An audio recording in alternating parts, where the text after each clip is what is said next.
ونستعينه ونستغفره ونؤمن به ونتوكل عليه ونعوذ بالله من شرور أنفسنا ومن سيئات أعمالنا من يهده الله فلا مضل له ومن يضلله فلا هادي له ونشهد أن لا إله إلا الله وحده لا شريك له ونشهد أن سيدنا ونبينا ومولانا محمدا عبده ورسوله أرسله بالحق بشيرا ونذيرا وداعيا إلى الله بإذنه وسراجا منيرا صلى الله تعالى عليه وعلى آله وأصحابه وسلم تسليما كثيرا كثيرا أما بعد فأعوذ بالله من الشيطان الرجيم بسم الله الرحمن الرحيم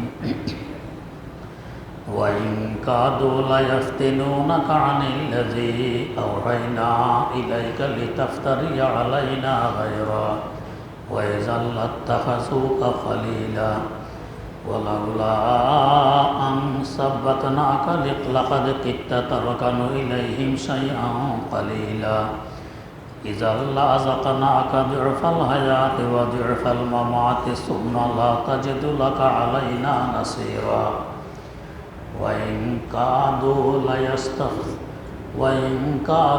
ليستفزونك من الأرض ليخرجوك منها وإذا لا يلبسون خلافك إلا قليلا سنة من قد أرسلنا قبلك من رسلنا ولا تجد لسنتنا تحويلا صدق الله مولانا العظيم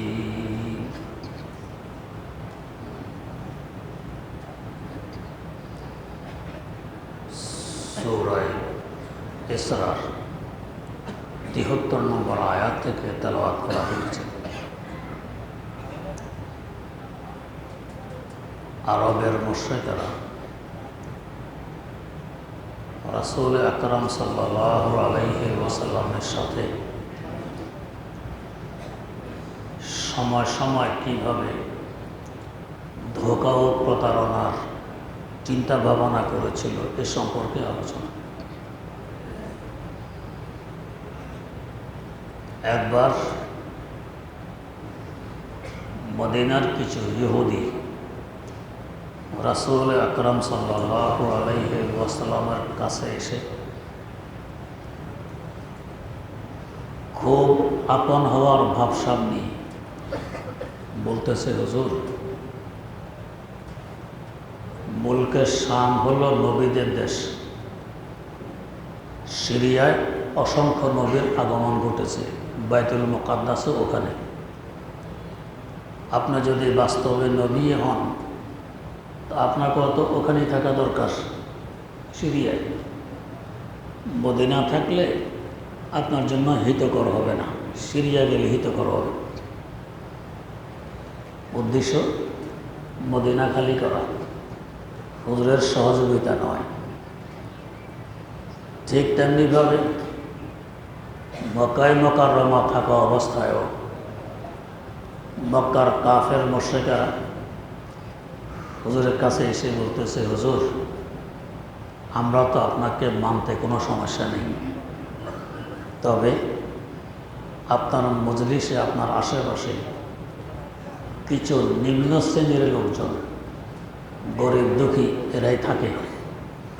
এদের সাথে আমরা মজলিসে বসতে গেলে আমাদের ইজ্জত থাকে না, সম্মান থাকে না।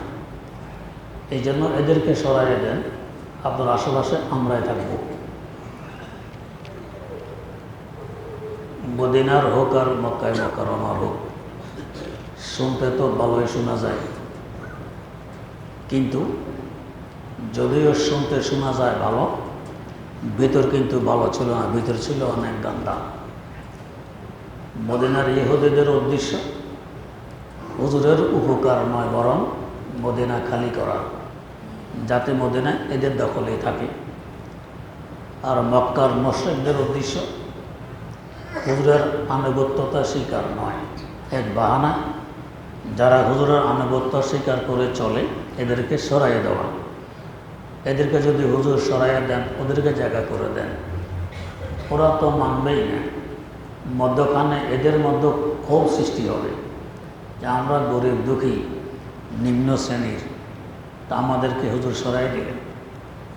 অথচ নবী হক এবং বাতিল হওয়ার যে কয়েকটি মাপকাঠি আছে, তার একটি মাপকাঠি হল প্রথমে নিম্ন শ্রেণীর লোকেরাই নবীর নবুয়ত গ্রহণ করে। যেমন যখন হযরত রাসূল আকরাম সাল্লাল্লাহু আলাইহি ওয়াসাল্লাম ইসলামের দাওয়াত আরম্ভ করলেন, এর মধ্যেই হুদায়বিয়ার সন্ধি হয় যে আগামী 10 বছর যুদ্ধবিরতি, মদিনার কোনো মুসলমান মক্কা আক্রমণ করবে না, মক্কার কোনো মুশরিক মদিনা আক্রমণ করবে না, যুদ্ধবিরতি। এই সময়কে মক্কার মুশরিকরা কাজে লাগাইল ব্যবসার জন্য। এরা ব্যবসার দিকে খুব মন দিল। আবু সুফিয়ান দলবল নিয়ে ব্যবসার উদ্দেশ্যে সিরিয়া যায়। আর এই সময়কে রাসূল আকরাম সাল্লাল্লাহু আলাইহি ওয়াসাল্লাম মন দিলেন দাওয়াতের জন্য। খুব দাওয়াতের কাজ আরম্ভ করে দিলেন জোরসোরে। এর মধ্যে দুনিয়ার রাজা বাদশা এবং সম্রাটদের কাছে হুজুর দাওয়াতনামা পাঠাইলেন। তৎকালীন বিশ্বে দুইটি সুপার পাওয়ার ছিল, বর্তমানে যেমন রাশিয়া আমেরিকা, এরকম রোম সম্রাট আর পারস্য সম্রাট। উভয় সম্রাটের কাছে হুজুরের দাওয়াতনামা পাঠাইলেন। পারস্য সম্রাট খসরু পারভেজ, তার কাছে হুজুরের দাওয়াতনামা যখন পৌঁছে, তো সাধারণত লেখার নিয়ম হলো কে লিখতেছে তার পরিচয় আগে তুলে ধরা, আমি অমুক। এরপরেই না পাঠক বুঝবে যে হ্যাঁ অমুকের লেখা ওই হিসাবে পড়তে হবে, ওই হিসাবে আমল করা লাগবে। চিঠিপত্র লিখি বা দাওয়াতনামা লিখি আগে নিজের পরিচয় তুলে ধরতে হবে। নবী করিম সাল্লাল্লাহু আলাইহি ওয়াসাল্লাম নিজের পরিচয় আগে তুলে ধরলেন। কি লিখলেন? মিন মুহাম্মাদিন আবদুল্লাহ ও রাসূলি, মুহাম্মদের পক্ষ থেকে, যে আল্লাহর একজন বান্দা এবং আল্লাহর রাসূল, এটা আগে লিখলেন। এরপরে ইলা কেসরা, পারস্য সম্রাটের লকবার টাইটেল ছিল কেসরা, কেসরার কাছে। যখন পারস্য সম্রাট খসরু পারভেজ দেখল আমার নামের আগে তার নাম, তেলে বেগুনে গরম হয়ে গেল। কি এত বড় স্পর্ধা কার? আমার মতো একজন সম্রাট আমার নামের আগে তার নাম লেখে, এত বড় বেয়াদব, আলাইয়াজুবিল্লাহ। এই ভেবে সে হুজুরের চিঠিকে চিরের টুকরা টুকরা করে ফেলল। এই সংবাদ রাসূল আকরাম সাল্লাল্লাহু আলাইহি ওয়াসাল্লামের কাছেও এসে পৌঁছে। হুজুরের চিঠি টুকরা করল। হুজুর বদদুয়া দিলেন, আল্লাহ যে আমার চিঠির টুকরা টুকরা করেছে তাকেও তুমি টুকরা টুকরা করে ফেলো। নবীর যেরকম দোয়া কবুল হয়, বদদোয়াও কবুল। এর মধ্যে পারস্য সম্রাট ইয়ামানও তখন ছিল তার দখলে। ইয়ামানের গভর্নরকে চিঠি লিখে পাঠায় যে আরবে এমন কোন বেয়াদব যে আমার নামের আগে তার নাম লিখেছে, তার কল্লা আমার সামনে এসে হাজির করবে, না হয় তোমার কল্লা থাকবে না। ইয়ামানের গভর্নরের কাছে চিঠি লেখে। ইয়ামানের গভর্নর তখন লোক পাঠাইল হুজুরের কাছে, আসল বিষয় জানবে, দেখবে, সুযোগ পেলে হুজুরের কল্লা নিয়ে যাবে। কিছুদিন থাকার পর ইয়ামানের এই লোকের বুঝে এসেছে ইনি কে, সে বাস্তবে তিনি সত্য নবী, বাতিল কেউ নয়। একদিন নিজের পরিচয় নিয়ে সামনে আসলো যে হুজুর আমাকে ইয়েমেনের বাদশাহ পাঠাইছে আপনার কল্যাণের জন্য। কেন? আমাদের সম্রাট আমাদের ইয়েমেনের বাদশার কাছে চিঠি লিখেছে আপনার কল্যাণ নিয়ে সম্রাটের সামনে পেশ করতে, না হয় আমাদের ইয়েমেনের বাদশার শিরোচ্ছেদ হবে, কল্যাণ থাকবে না। এ কথা শোনার পর হুজুর বললেন, তোমাদের সম্রাট তো দুই টুকরো হয়ে গেছে। তোমাদের সম্রাট মানে পারস্য সম্রাট তো নিজের টুকরা হয়ে গেছে, আমাকে টুকরা করবে কি? বেচারা তো হতভম্ব, কি বলে। তখনকার সময় তো আর মোবাইল ছিল না, ফোন ছিল না, ওয়্যারলেস ছিল। হুজুর বলে দিলেন। এই বেচারা ইয়েমেন গিয়ে ইয়েমেনের বাদশাকে বলল যে যার কল্যাণের জন্য আমাকে পাঠাইয়েছেন তিনি বলতেছেন আমাদের সম্রাট নাকি দুই টুকরা হয়ে গেছে। ইয়েমেনের বাদশা খোঁজ নিয়ে দেখে কথা তো ঠিকই, পারস্য সম্রাট আর নেই, সেই দুই টুকরা কীভাবে হইল? আল্লাহ রাব্বুল আলামিনের কুদরতের কারিশমা কে বুঝতে পারে। পারস্য সম্রাট খসরু পারভেজ এক মেয়ের জন্য পাগল, প্রেমিক আসে।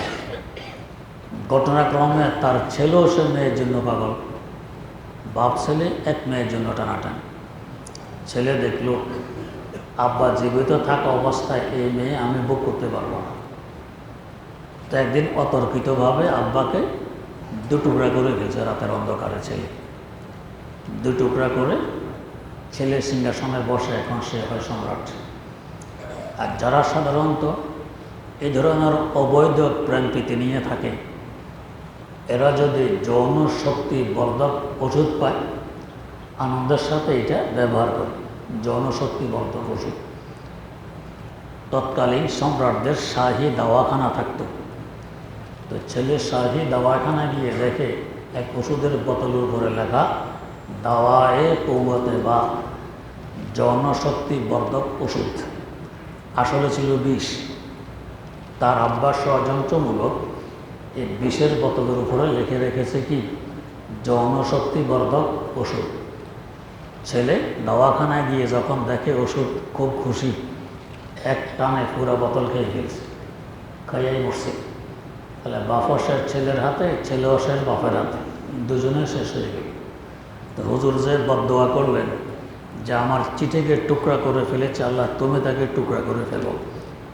বদদোয়া অক্ষরে অক্ষরে কাজে লেগে গেছে, সেও টুকরা হয়ে গেছে।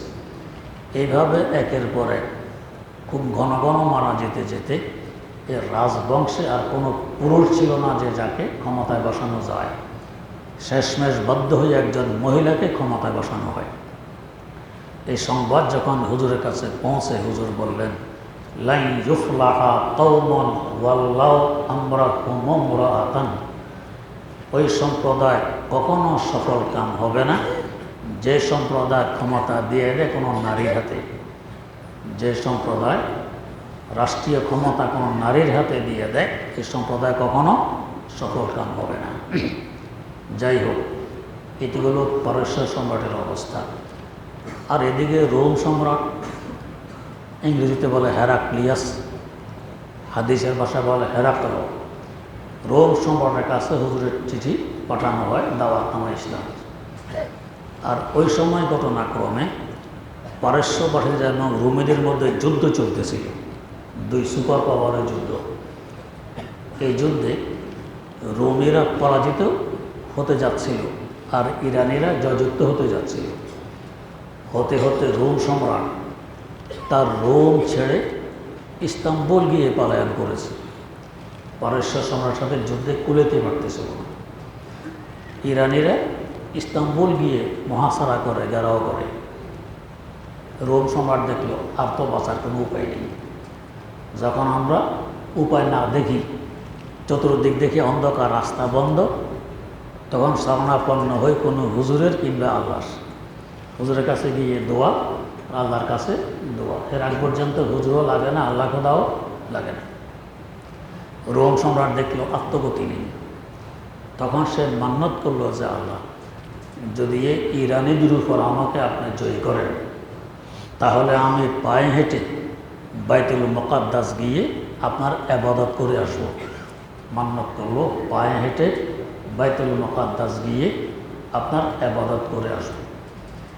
এর মধ্যেই পারস্য সম্রাটের সাথে তার এক গভর্নরের মতানৈক্য দেখা দেয়।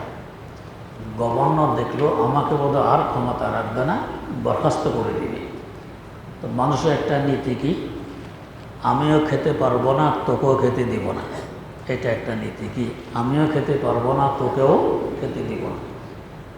তখনই পারস্য সম্রাটের গভর্নর তার গুপ্ত সংবাদ যা আছে সব রোম সম্রাটের কাছে পৌঁছিয়ে দেয় যে আমিও থাকবো না, তোকেও ক্ষমতা থাকতে দিব না। তো তার গুপ্ত সংবাদ রোম সম্রাটের কাছে পৌঁছার পর দেখে ইরানিদেরও শক্তি শেষ। তখন সে নতুন উদ্যমে আবার ইরানিদের উপরে আক্রমণ চালায়। এতে করে ইরানিরা ইস্তাম্বুল ছেড়ে আবার পালাইতে বাধ্য হয়, রোম সম্রাট জয়যুক্ত হয়ে যায়। আর এখানে আরেক আশ্চর্য কথা, যখন আরবের সংবাদ আসতো রোমেরা জয়ী হয়েছে, মুসলমানরা একটু খুশি হইত, কারণ মুসলমানরা আখিরাতের বিশ্বাসী আর রোমেরাও ছিল আখিরাতের বিশ্বাসী, খ্রিস্টান ছিল। যখন সংবাদ আসতো ইরানিরা জয়ী হয়েছে, তো মোশরেকেরা খুশি হইত, কারণ ইরানিরাও আগুনের পূজারী মোশরেক, আরবরাও মোশরেক। আমাদের দেশে বলে চোরে চোরে খালাতো ভাই, এরা খুশি হইত।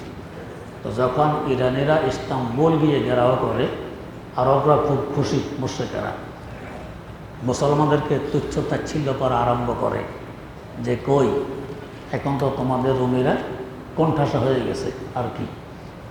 এর মধ্যে সূরা রুম অবতীর্ণ হয়।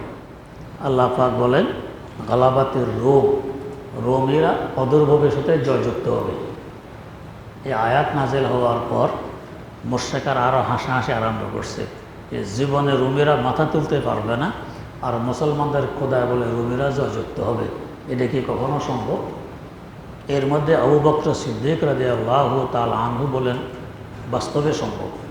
তখন তারা বাজি দিল যে যদি রুমিরা জয়যুক্ত হতে পারে তোমাকে আমরা 100 ওট পুরস্কার দিব, আর যদি জয়যুক্ত না হইতে পারে তুমি আমাদেরকে 100 ওট পুরস্কার দিবে। আবু বকর সিদ্দিক রাদিয়াল্লাহু তাআলা আনহু মেনে নিলেন।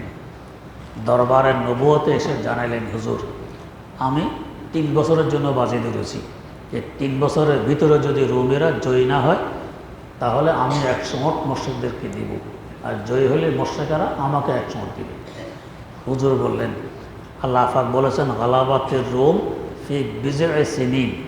এই বিজয়ের শব্দ 3 থেকে 9-এর জন্য ব্যবহার হয়, 3 থেকে 9 বছর। তো তুমি এক কাজ করো, সময়টা একটু বাড়ায় 9 করে নাও।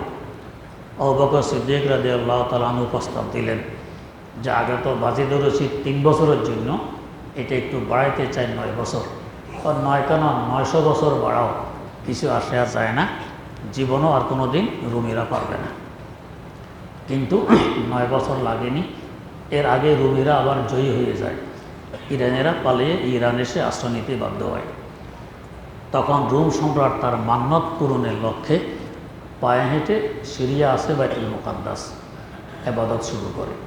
আর এই সময় হুজুরের চিঠি এই রোম সম্রাটের কাছে পৌঁছে, ইসলামের দাওয়াত নামা। রোম সম্রাট ছিলেন বড় বিচক্ষণ, হেরাক্লিয়াস। উনি দেখলেন যে এই যে দাবি করছে সে নবী, আসলে নবী কিনে একটু তাকিদ করা দরকার, খোঁজ নেওয়া দরকার।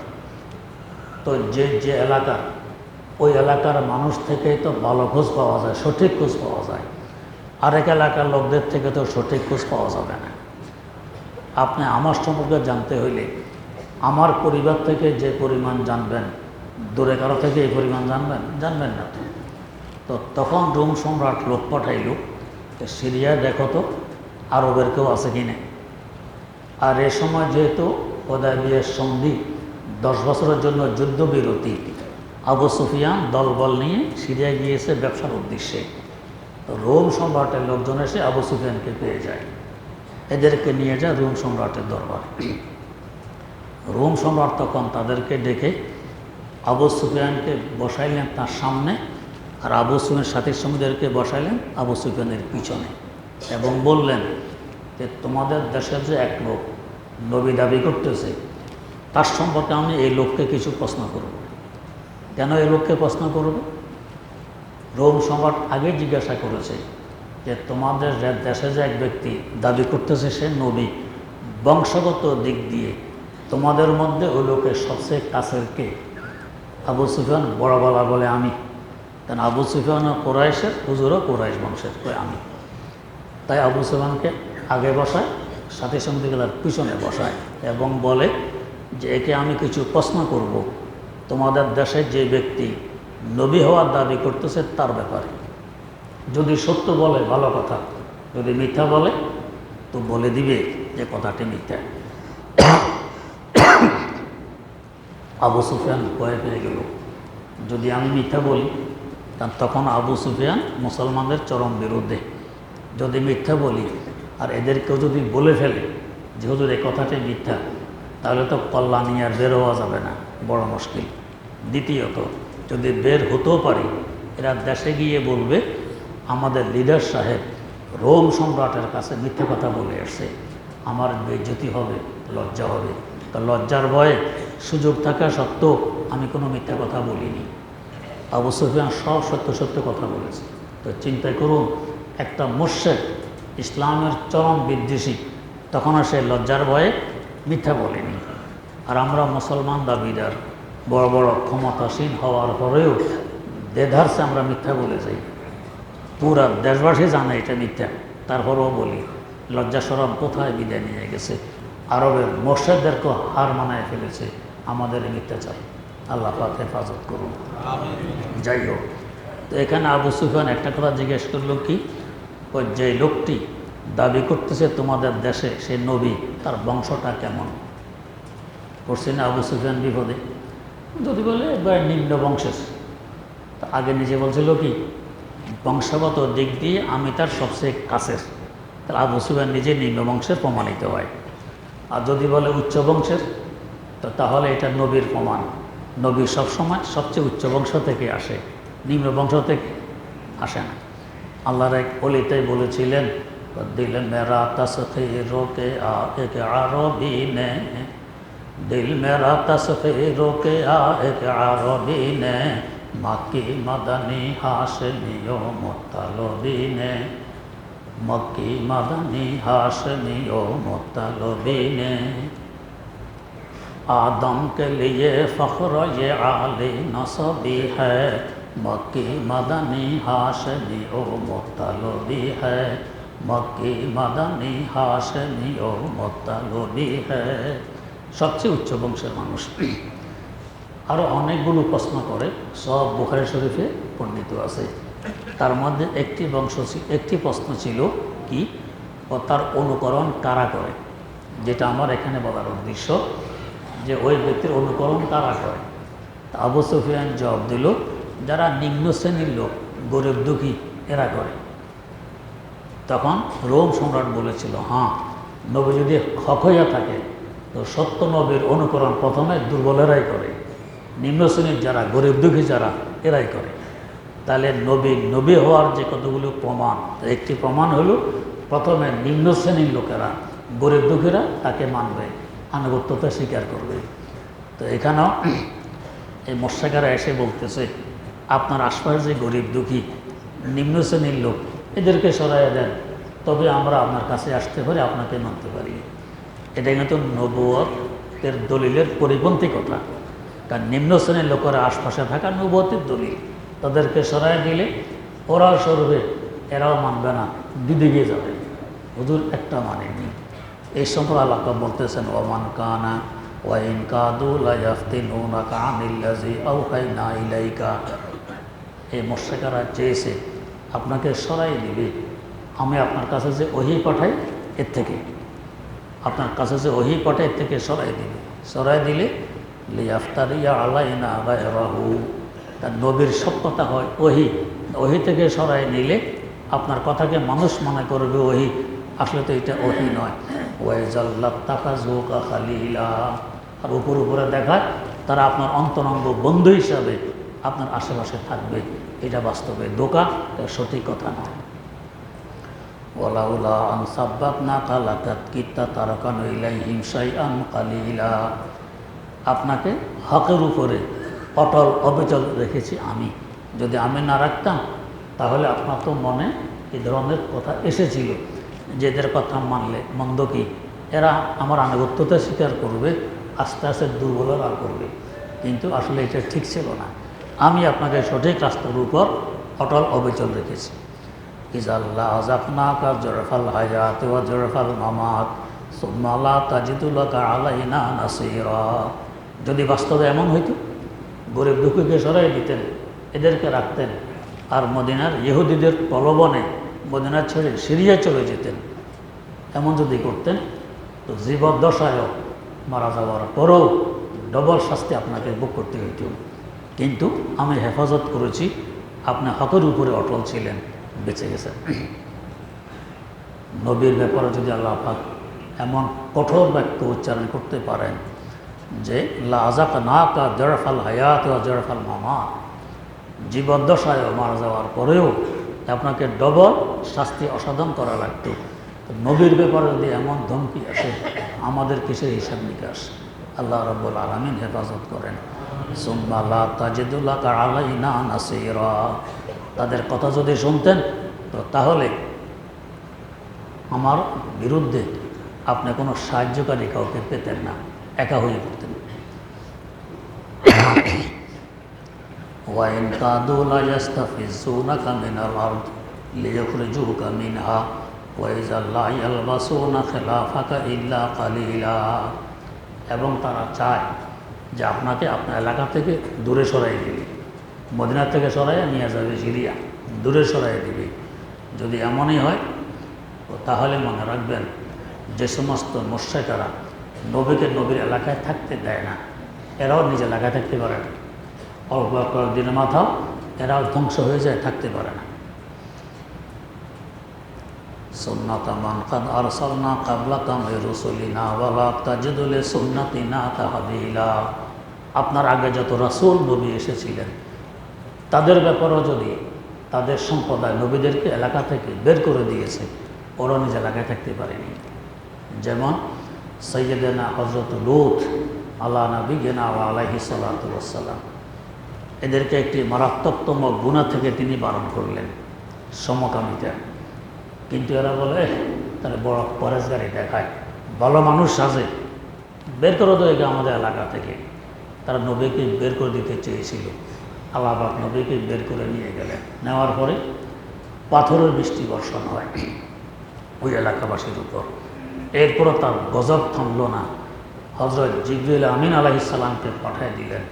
তিনি এসে পাকা মেরে পুরা বস্তি 81 কিলোমিটার লম্বা, 18 কিলোমিটার চওড়া পাকা মেরে তুলে নিয়ে গেলেন আকাশ পর্যন্ত। পাহাড় পর্বত, গরু ছাগল, ঘোড়া গাধা হাতি মানুষ সহকারে নিয়ে উল্টা করে নিচের দিকে ধাক্কা মারলেন। এক ধাক্কায় 1300 ফিট নিচে নেমে যায়। পুরা বস্তি নিশ্চিহ্ন হয়ে একটি সাগর সৃষ্টি হয়, যাকে বর্তমানে মরুসাগর বললে আমরা চিনি, ডেড সি বললে আমরা চিনি। সাগরটি জর্ডানে অবস্থিত। তো ওরা চেয়েছিল নবীকে বের করে দিবে, তারা থাকবে তাদের স্বাধীন জীবন নিয়ে। কিন্তু নবী তো বের হয়ে গেছেন ঠিক, ওরাও থাকতে পারেনি, আল্লাহ পাক ধ্বংস করে দিয়েছেন। তেমনিভাবে কওমে সামুদ এরাও চেয়েছিল তাদের নবীকে সালেহ আলাইহিস সালামকে এলাকা থেকে বের করে দিয়েছে। আল্লাহ রাব্বুল আলামিন প্রথমে প্রবল বেগে বাতাস, এরপরে পাথরের বৃষ্টি দিয়া পুরা নিচ্ছিন্ন করে দিলেন পুরা বস্তিকে। একটা মানুষও সেখানে জিন্দা থাকতে পারেনি। তা আল্লাহ রাব্বুল আলামিনের বিধান, নবীকে যদি কেউ এলাকা ছাড়া করে ওরা এলাকায় থাকতে পারে। ঠিক তেমনিভাবে এই বিধান আজ পর্যন্ত জারি আছে। নবীর ওয়ারিস, নবীর উত্তরসূরি কোনো আলেমকে যদি তার এলাকাবাসী এলাকা থাকতে না দেয়, আলেম এলাকা ছেড়ে বেরিয়ে যায়, ওই এলাকা তো গজব নাজিল হয়, ওরাও বেশি দিন এখানে টিকে না, ওরাও ধ্বংস হয়ে যায়। আল্লাহ রাব্বুল আলামিনের এটা হলো নিয়ম আর সুন্নাত। আমাদের সামনে এরকম বহু ঘটনা আছে, আলেম ওলামাদেরকে শান্তিতে থাকতে দেয়নি, এমনকি এলাকায় থাকতে দেয়নি, ঘরে থাকতে দেয়নি, দেশে থাকতে দেয়নি, সেখানে নিজেরাও থাকতে পারে নিজ এলাকায়, ছাড়তে বাধ্য হয়েছে। আল্লাহ রাব্বুল আলামিনের এটাই নিয়ম। আল্লাহ রাব্বুল আলামিন আমাদেরকে সহি বুঝার তৌফিক দান করুন।